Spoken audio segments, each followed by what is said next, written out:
అందరికీ మన ప్రభువును రక్షకుడైన యేసుక్రీస్తు వారి పేరిట మరొకసారి ప్రత్యేకమైన వందనాలండి. కొద్ది నిమిషాలు దేవుని యొక్క వాక్యాన్ని ధ్యానిద్దాం. దయచేసి కొలస్సీలకు రాసినటువంటి పత్రిక 4వ అధ్యాయం 2వ వచనాన్ని మనం చూద్దాం. ప్రార్థన యందు నిలకడగా ఉండి కృతజ్ఞత గలవారే దాని యందు మెలకువగా ఉండుడి. ప్రియులారా, దేవుని యొక్క వాక్యం మనతో ఒక విషయాన్ని స్పష్టంగా తెలియజేస్తూ ఉంది. ఏంటంటే ప్రార్థన యందు నిలకడగా ఉండాలి. నిలకడగా ఉండడం అంటే దాని అర్థం మనం ఆలోచించగలగాలి. ఎందుకంటే బైబిల్లో రాయబడినటువంటి ప్రతి విషయాన్ని కూడా మనం ఎలా ధ్యానించాలి అనే విషయాన్ని ప్రభు యొక్క మహాకృపను బట్టి బైబిల్ ఎలా చదవాలి అనే ఒక వీడియోలో చాలా చక్కగా పొందుపరచడం జరిగింది. కనుక ప్రతి ఒక్కరు కూడా ఆ వీడియోని చూడవలసిందిగా ప్రభువు పేట మనం చేసుకుంటున్నాను. కనుక ప్రియులారా, మనం జాగ్రత్తగా ఆలోచించినట్లయితే ప్రార్థన యందు నిలకడగా ఉండి అనగా విసుగు చెందకుండా మనం ప్రార్థనలో ఎప్పుడు కూడా ఉండాలి అని దాని అర్థం. అనగా మాట మీద నిలబడండి అంటే ఎలా నిలబడతారు? అదేమన్నా స్టూలా అని ప్రశ్నించడం కాదు. మాట మీద నిలబడండి అనగా దాని అర్థం ఏంటంటే మాటకు లోబడి ఉండండి అని ఏ విధంగా మనం భావాన్ని తీసుకుంటున్నామో అదేవిధంగా ప్రార్థన యందు నిలకడగా ఉండండి అనగా దాని అర్థం ఏంటంటే ప్రార్థన చేయుట యందు ఎడతెగక ఉండాలి అని దాని అర్థం. అదే మాట మనం అపోస్తుల కార్యాల్లో మనం గమనించినట్లయితే 2వ అధ్యాయంలో ఇక్కడ మరొక సందర్భం కనబడుతుంది. ప్రార్థన యందు మాత్రమే కాదు my dear brothers and sisters, ప్రభువులోకి వచ్చినటువంటి వారందరము కూడా యేసుక్రీస్తు వారిని సొంత రక్షకునిగా అంగీకరించిన మనందరం కూడా ఎలా ఉండాలి అంటే అపోస్తుల కార్యాలు 2వ అధ్యాయం మనం గమనించినట్లయితే 41వ వచనం చూద్దాం. కాబట్టి అతని వాక్యమును అంగీకరించిన వారు బాప్తిస్మము పొందిరి. ఆ దినమందు ఇంచుమించు 3,000 మంది చేర్చబడిరి. 42వ వచనం మనం జాగ్రత్తగా ధ్యానించినట్లయితే వీరు అపోస్తుల బోధ యందును సహవాసమందును రొట్టె విరుచుట యందును ఎడతెగక ఉండిరి. మీరు చూడండి, చాలా చక్కగా 4 విషయాల్లో వీరు ఎడతెగక ఉన్నారు. ఏంటి ఆ విషయాలు అని మనం గమనించినట్లయితే కనుక అపోస్తుల బోధ యందును సహవాసమందును రొట్టె విరుచుట యందును ప్రార్థన చేయటి యందును ఈ 4 విషయాలలో వీళ్ళు ఎడతెగక ఉన్నారు. మనకి నేర్పిస్తున్నారు. ఆదిమ సంఘముగా వారు మరి ప్రభువులోకి వచ్చినటువంటి వారుగా సంఘముగా పిలువబడుతున్నటువంటి సంఘము ప్రారంభించబడినటువంటి ఆ దినాలలో మనం గమనించినట్లయితే పరిశుద్ధాత్మ యొక్క ప్రేరేపణను బట్టి పరిశుద్ధాత్మ యొక్క శక్తిని బట్టి వారు ఎలా ఉన్నారయ్యా అంటే బోధయందు సహవాసమందు రొట్టె విరుచుట యందు ప్రార్థన చేయటి యందు ఎడతెగక ఉన్నారు. కనుక మనం కూడా ఎలా ఉండాలనగానే ప్రార్థన చేయటి యందు ఎడతెగక ఉండగలగాలి. అయితే ఈ ప్రార్థన ఎలా చేయాలి అనడానికి ఒక 2 లేదా 3 ముఖ్యమైన విషయాలను నేను ఈరోజు మీతో పంచుకోవాలని ఆశ కలిగి ఉన్నాను. అందులో ఒకటి ఏంటంటే మన ప్రార్థన ఎప్పుడూ కూడా ఎలా ఉండాలి అంటే ఆసక్తితో కూడినటువంటిదై ఉండాలి. అనగా మన ప్రార్థన చేయుట కొరకు మనం దేవుని యొక్క సన్నిధిలో మనం సిద్ధపడినప్పుడు లేదా మనం ఎక్కడైతే రహస్యముగా మన తండ్రితో మనం మాట్లాడుకోవాలని మనం నిర్ణయం తీసుకున్నప్పుడు మన తండ్రితో మన పరలోకపు తండ్రితో మనం మాట్లాడుకునేటప్పుడు మనం ఎలా ఉండాలనగానే ఆసక్తితో కూడినటువంటి ప్రార్థన అయి ఉండాలి. అనగా ఆసక్తిని ఎందుకు ప్రస్తావించడం జరిగిందంటే నిన్న చేసాము, మొన్న చేసాము, ఇంతకు ముందు చేసాము, అంతకు ముందు కూడా చేసాము, లేదా ఒక నెల నుంచి చేస్తూనే ఉన్నాను, ఏది నాలో లేదంటే నా యొక్క లైఫ్లో మార్పు రాలేదేంటి, ఏది నా లైఫ్లో ఇంకా ఏంటి చేంజ్ రాలేదేంటి అని మనం రిజల్ట్ మీద శ్రద్ధతో కాకుండా దేవుని యెడల శ్రద్ధ కలిగి భయభక్తులు కలిగి మనం ప్రార్థన చేయగలగాలి. అంటే ప్రభు యొక్క వాక్యం మనతో సెలవిస్తున్నటువంటి విషయం ఏంటంటే my dear brothers and sisters, ఆసక్తితో కనుక మనం ప్రార్థించినట్లయితే కనుక ఎన్నో అద్భుతాలు మన జీవితంలో మనం చూడొచ్చు. యాకోబు గారు రాసిన పత్రికలో ఒక సందర్భాన్ని కనుక మనం ఈ యొక్క సందర్భంలో మనం జ్ఞాపకం చేసుకున్నట్లయితే కనుక యాకోబు గారు రాసినటువంటి పత్రిక మనం గమనించినట్లయితే మరి చివరి అధ్యాయం 17వ వచనం మనం చూద్దాం. ప్రియులారా, ఏలియా మన వంటి స్వభావము గల మనుష్యుడే. ఏలియా మన వంటి స్వభావం గల మనుషుడే. అయితే ఆయన ఏం చేశాడు ఎందుకంటే, అతడు ఆసక్తితో ప్రార్థన చేయగా 3.5 సంవత్సరముల వరకు భూమి మీద వర్షింపలేదు. నీ జీవితంలో, నా జీవితంలో ఏదైనా ఒక దాని నిమిత్తం మనం ప్రార్థిస్తున్నప్పుడు అది మనం పొందుకోవాలి, దేవుని చిత్త ప్రకారంగా మనం పొందుకోవాలి అనే ఆసక్తితో కూడినటువంటి ప్రార్థన చాలా అవసరత ఉందండి. ఎందుకంటే ప్రార్థన చేశామా అంటే చేసామన్నట్టు కాకుండా, ఏదో పార్టిసిపేట్ చేస్తున్నామని కాకుండా, మన ప్రార్థన ఆసక్తితో కూడినదై ఉండాలి. ఒకవేళ మనమే గనక అటువంటి ఆసక్తితో కూడినటువంటి ప్రార్థన చేసినట్లయితే ఎలాంటి అద్భుతాలు, ఎలాంటి మిరాకిల్స్ వారి జీవితాల్లో వారు పొందుకున్నారు అని మనకి కనబడుతుంది. ఏలియా గారి గురించి మాట్లాడుతూ, ఏలియా గారు మనలాంటి స్వభావం కలిగినటువంటి మనిషిడే. చూసారా, అతను ప్రార్థించగా ఏమైందయ్యా అంటే 3.5 సంవత్సరముల వరకు వర్షింపలేదు. మళ్ళీ మనం చూస్తే అతడు మరలా ప్రార్థించగా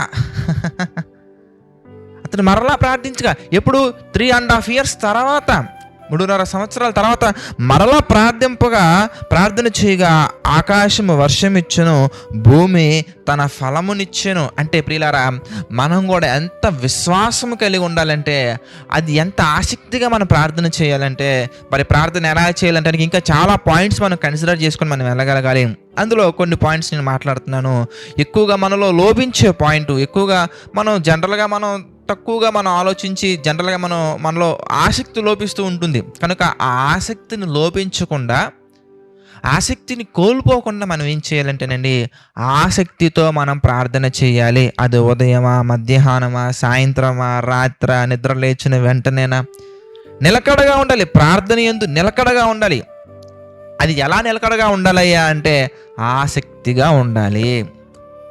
మనకి ఇష్టమైనటువంటి చికెన్ బిర్యానీ మనం ఒక 2 నెలల తర్వాత, 3 నెలల తర్వాత తినడానికి మన ముందు వచ్చింది అనుకోండి, ఎలా కూర్చుంటారండి?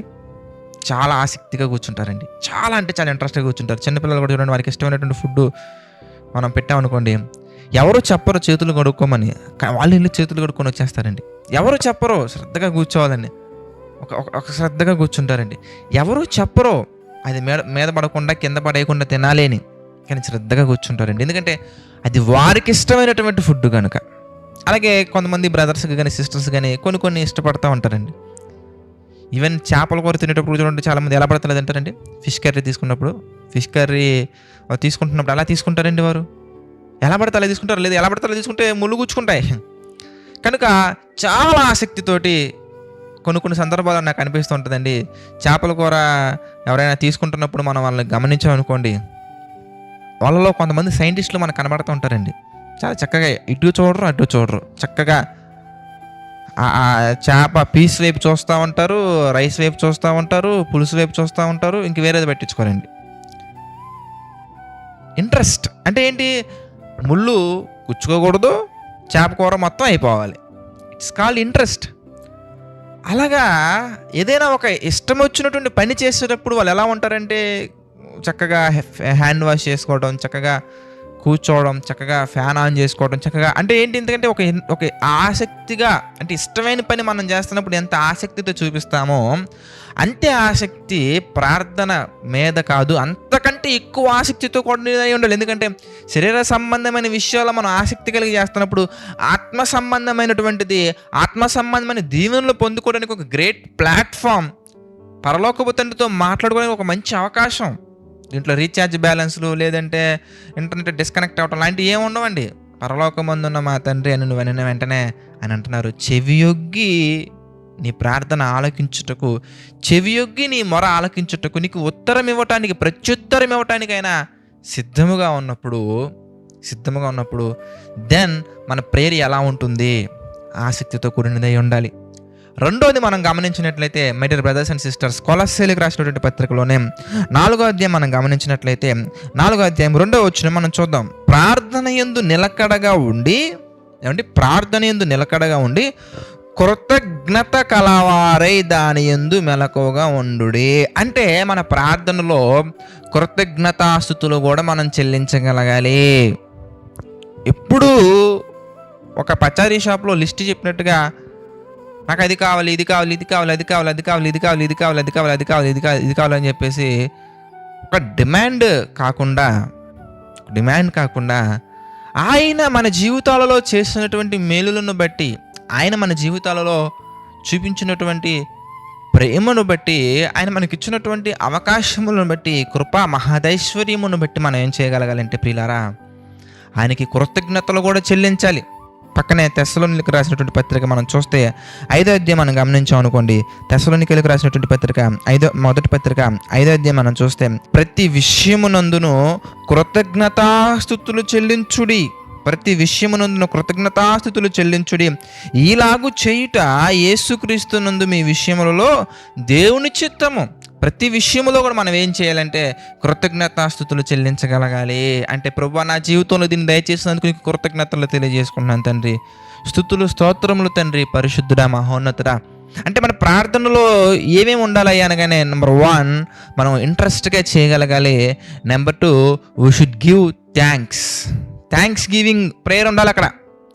అట్లా కాకుండా, అందుకే దావీదు గారు కూడా మనం గమనించినట్లయితే, దావీదు గారు కూడా ఆయన మాట్లాడుతూ, నా ప్రాణమా ఆయన చేసిన ఉపకారముల్లో దేనిని మర్చిపోకూడదు, నా ప్రాణమా యెహోవాను సన్నుతించుము. దేనికంటే చేసినవన్నీ మర్చిపోయి మనం ఉంటే మనలో ఏమైపోతుందంటే అవిశ్వాసం పెరుగుద్ది.